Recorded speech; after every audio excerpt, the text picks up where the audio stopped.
சென்னை கொருக்குப்பேட்டையில் காலை முதல் மழை பெய்து வருவதால் சாலைகளை தண்ணீர் சூழ்ந்திருக்கிறது. கூடுதல் விவரங்களை செய்தியாளர் வெங்கடேசன் வழங்க கேட்கலாம். வெங்கடேசன், வணக்கம். பெஞ்சல் புயல் நெருங்கி வருவதையொட்டி வடசென்னையில் கனமழை தொடர்ந்து பெய்து வருகிறது. இது குறித்த விவரங்கள் வெங்கடேசன்.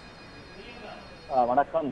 கொருக்குப்பேட்டை பகுதியில் தொடர்ந்து பெய்து வரும் கனமழையால் தெருக்களிலும் சாலைகளிலும் குளம் போல் தேங்கியிருக்கும் மழைநீர் பெஞ்சல் புயலின் காரணமாக சென்னையில் பல்வேறு பகுதிகளில் மழை தொடர்ந்து பெய்து வருகிறது. குறிப்பாக கொருக்குப்பேட்டை பகுதியில் காலை முதலே கனமழையானது தொடர்ந்து பெய்து வருகிறது. கொருக்குப்பேட்டை 4 முனை சந்திப்பில் மழைநீரானது குளம் போல் தேங்கி நிற்கிறது. குளம் போல் தேங்கி நிற்கும் மழை நீரில் அவ்வழியாக செல்லக்கூடிய வாகனங்கள், பொதுமக்கள் சிரமத்துடனே கலந்து செல்கின்றனர்.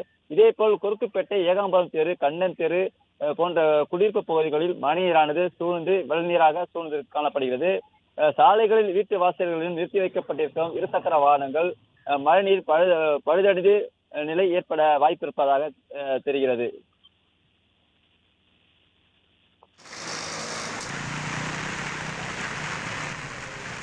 விவரங்களை வழங்கியமைக்கு நன்றி வெங்கடேசன்.